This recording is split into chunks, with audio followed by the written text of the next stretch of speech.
a igreja, né, graças a Deus, todos os dias nós celebramos pelo menos o dia de um santo, né? Podemos dizer que temos um santo ou mais para cada dia. E os santos são, para a gente, exatamente, em primeiro lugar, modelos de vida, né? Modelos do que nós devemos ser, e intercessores, que estão... nós pedimos, nós fazemos promessas, intercedem por nós diretamente junto a Deus, né? Por isso, exatamente, por isso a Igreja destaca os santos, porque nós entendemos que tem muitos outros santos. Aliás, nós esperamos que todos os nossos antepassados já são santos, se não rezamos por eles, para que se tornem os santos. Só que a Igreja destaca alguns. Destaca alguns, traz para nós alguns, aí faz todo esse processo que, em certa maneira, está nos trazendo a tranquilidade que aquela pessoa, aquele ser humano, já passou por essa experiência, pela experiência da vida, depois da purificação, e que, de fato, agora já se encontra junto com Deus. Mas que seja claro que somos convidados todos à santidade. Para que comecemos aqui a nossa vida, focando na nossa santidade, e que ela possa se completar, chegar à sua plenitude na vida eterna. Eu falo isso porque às vezes eu escuto, ser santo, não é para mim não. Então quer dizer... Muito difícil. Muito difícil. Você quer então deixar o céu para os outros e você vai para onde? Porque o único outro espaço que é destinado ao ser humano, no sentido o ser humano vai ocupar, se não vai ser o céu, vai ser onde? Pois é, né? Então, ninguém pode dizer que ser santo é para os outros. Ser santo é para todos nós, e isso é boa nova. Isso é uma boa notícia, por quê? Porque próprio Deus está fazendo tudo que é necessário para que cheguemos à santidade. Ele faz... Toda a parte cabe a ele. E volto àquilo que você falou, né? Por isso a Igreja nos apresenta alguns dos santos, né? Para que nós possamos ter neles o exemplo de vida, como que eles seguiram a vida, e nós possamos também, claro, ter neles intercessores. Já estão junto com Deus, intercedendo por nós, para que cheguemos um dia aonde eles já estão. E o próprio Jesus, né, ele nos pede, né, sede santos como o vosso Pai, né, isso está mesmo. No céu é santo. Mais um argumento lembrado aqui, bem lembrado. E os santos, eles tentaram exatamente imitar o próprio Jesus, né? Agora, tem alguns santos que a gente celebrou agora, durante essa semana, que foi no sábado, São Padre Pio, né? Que são extraordinários, né? Tiveram dons extraordinários. Por exemplo, o São Padre Pio, do qual eu também tenho uma profunda admiração, ele tinha dons extraordinários de bilocação, ou seja, ele poderia estar em 2 lugares ao mesmo tempo. Por exemplo, na confissão, ele conseguia saber se uma pessoa estava falando a verdade ou não, se essa pessoa tinha realmente se arrependido ou não, né? Ele carregou em si também os estigmas, né, de Jesus. Sim. Então, assim, como ser santo nesse nível, assim, aí fica pesado, né? Fica difícil, né? O que acontece, né? São realmente dons, e eu às vezes penso assim, são dons que são acompanhados também com os desafios que essa pessoa tem na vida. E eu jamais olharia assim que as pessoas só ganham benefícios e não ganham com isso nenhum tipo de desafio que essa pessoa não vai enfrentar. O melhor modo que nós podemos entender aquilo, para entrar até nessa questão dos santos, acho que é muito interessante, de fato, é a questão dos talentos que Deus nos dá. né? Nós, às vezes, achamos que ganhamos alguns talentos, alguns dons, para que ficamos mais orgulhosos. Eu tenho esse dom e você não tem, Marcos. Ou você falar para o João, João, olha, eu tenho tal você não tem. E você não tem, né? As crianças, às vezes, brincam no nível infantil, né? Sim, Essas sim. coisas, eu sei fazer, ou não sei, eu tenho, você não tem. Mas, obviamente, nós não estamos nesse nível, então compreendemos que os talentos que foram dados para nós não podem ser guardados. Jesus fala isso em parábolas, né? Sim. Que são dados porque nós somos convidados para usar estes talentos de uma maneira correta. Só para dizer que eu sou abençoado porque Deus me deu muitos talentos, olha, só metade do caminho. Porque a partir do momento que eu ganhei esses dons, esses talentos, eu preciso fazer valer esses dons na minha vida e, obviamente, nós entendemos na vida dos outros. Sim, claro. Dons do Espírito Santo também e outros, todos os talentos não são dados para nosso orgulho, nossa própria utilidade apenas. É para que nós, no nosso encontro com nosso próximo, não chegamos com mãos vazias. Deus está dando esses dons para nós, para que eu possa chegar e dizer, olha, eu posso partilhar contigo isso. Deus me deu esse dom para que eu possa, como se fala, multiplicar. Ou seja, esse dom já está me beneficiando e eu faço para que ele beneficie outros. Se eu abraço os dons e guardo para mim, é o egoísmo. Sim. É o oposto E da aí caridade. é onde muitos dons, como nós falamos aqui, Padre Pio, outros santos, muitos dons podem se tornar para nós muitos problemas. Aham. A quem foi mais dado será... Mais cobrado. Então, que nós entendamos, né, dois lados desta moeda. Um santo que ganhou esses dons extraordinários, mas com isso ele foi convidado para uma vida extraordinária. Para que estes benefícios que ele recebeu possam trazer os frutos, não só na vida dele, mas na vida de tantas outras pessoas com quem ele se encontrava. Por exemplo, aqui estou falando neste momento, retornando aquele santo que você citou do sábado passado, que é São Pio de Pietrelcina. Porque se a gente for ver, a vida dos santos também, de certa forma, é cercada de grande sofrimento, né? O próprio São Padre Pio, ele sofreu muito. Ele tinha embates com um demônio, né? Do qual ele apanhava, surra mesmo, né? Assim, a gente vê no relato da vida fisicamente, dele. Fisicamente, uma coisa ele sofria bem extraordinária. De forma extraordinária, como se ele fosse talvez espancado, né? proporcionar os dons que ele recebia. Não, mas exatamente eu nesse falo sentido, isso. né? Não, que não você tá assim falando. que Deus agora está castigando a pessoa que recebeu os dons. Não nesse sentido, né? Mas esses dons trazem também os desafios do outro lado, de fazer utilidade destes dons. Se ele utilizava esses dons... Porque pensa bem, né? Se alguém te está dando dom e por causa dele você está começando a apanhar, daqui a pouco você vai dizer o quê? Eu não quero apanhar, então eu vou não vai usar. empacotar esses dons, botar na gaveta e falar que eu não quero dele, não. Por quê?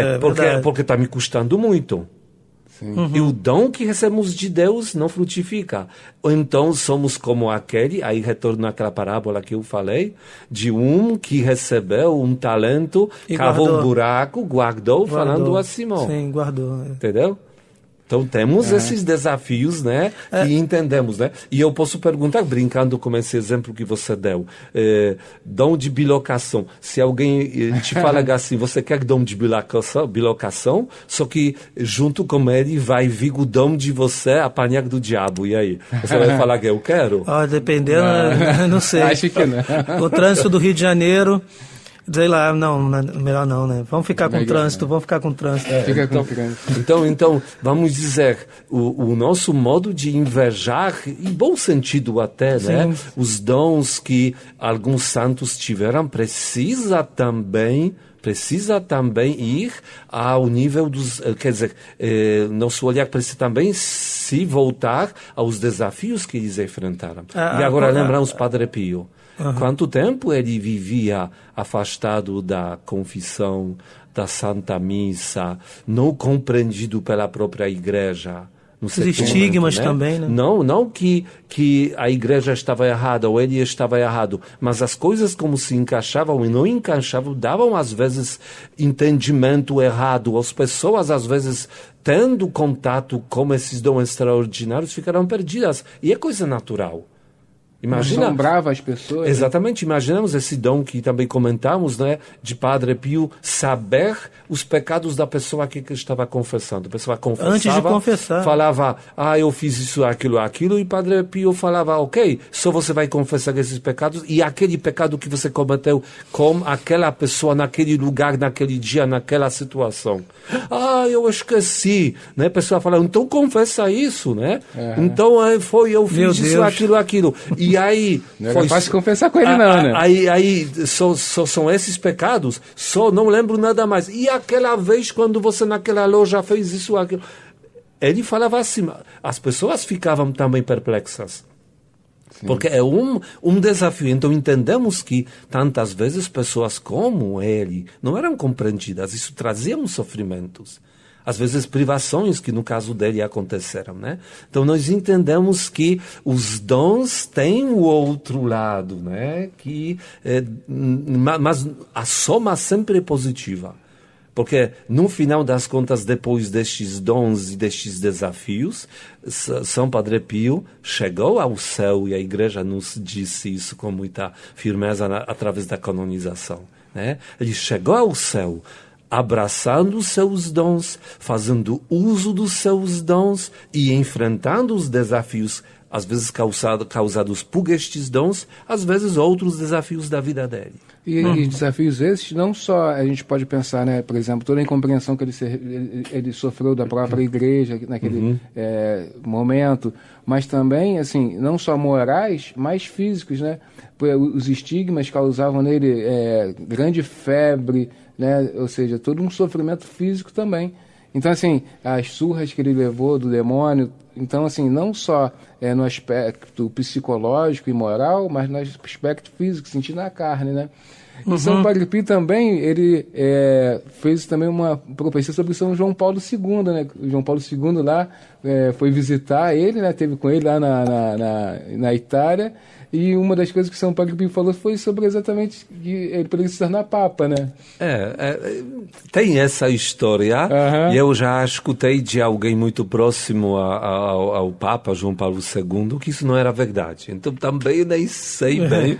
Porque o senhor deve saber melhor, né? Não, eu também não sei, não. Eu estava naquela hora, então eu não sei dizer, né? Mas são realmente, falando exatamente deste fato que você está falando, né? Mas nós entendemos que realmente muitas pessoas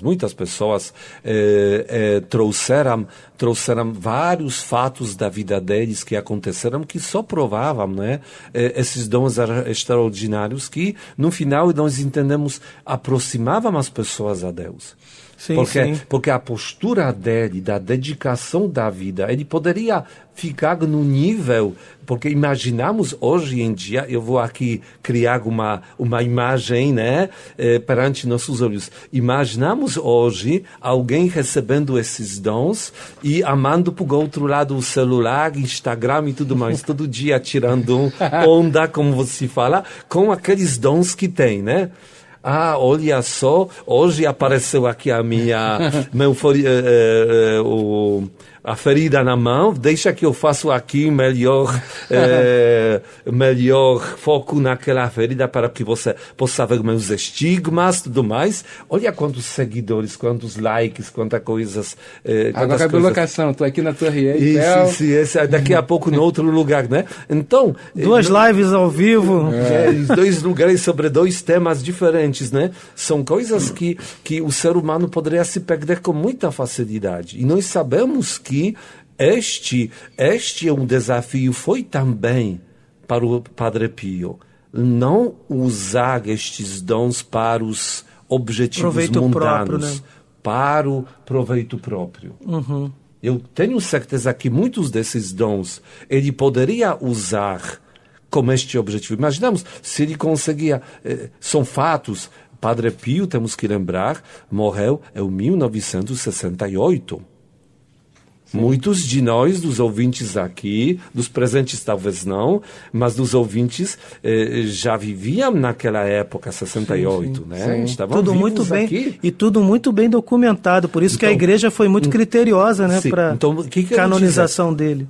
Tem relatos aonde um dos relatos que, por exemplo, aqui quero trazer, né? Lembrei agora, de um homem que estava já nas últimas horas da sua vida, né? Estava já em agonia praticamente, e ele pediu a Padre Pio, quando se confessou como ele há muitos anos atrás, que ele pudesse, antes de morrer, se confessar mais uma vez. E Padre Pio prometeu para ele.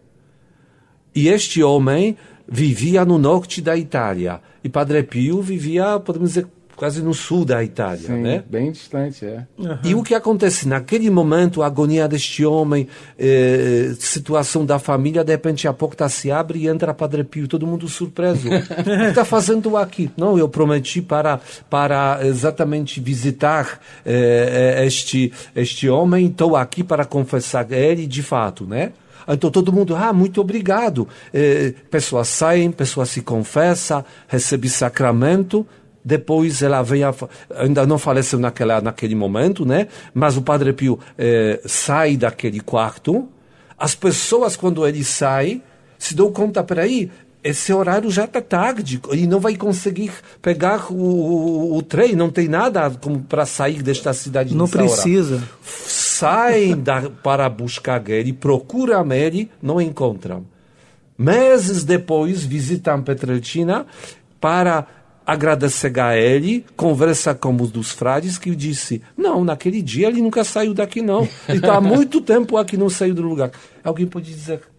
Puxa, o que aconteceu, né? Ele poderia visitar algum cofre de um banco e tirar algum dinheiro? Eu acho que poderia. Sim, claro. Mas não fez dessa maneira. Então que nós possamos realmente fazer bom aproveitamento, bom uso dos dons, dos talentos que Deus nos deu, em prol dos outros, para viver o amor a Deus e ao próximo. Louvado seja nosso Senhor Jesus Cristo. Para sempre seja louvado.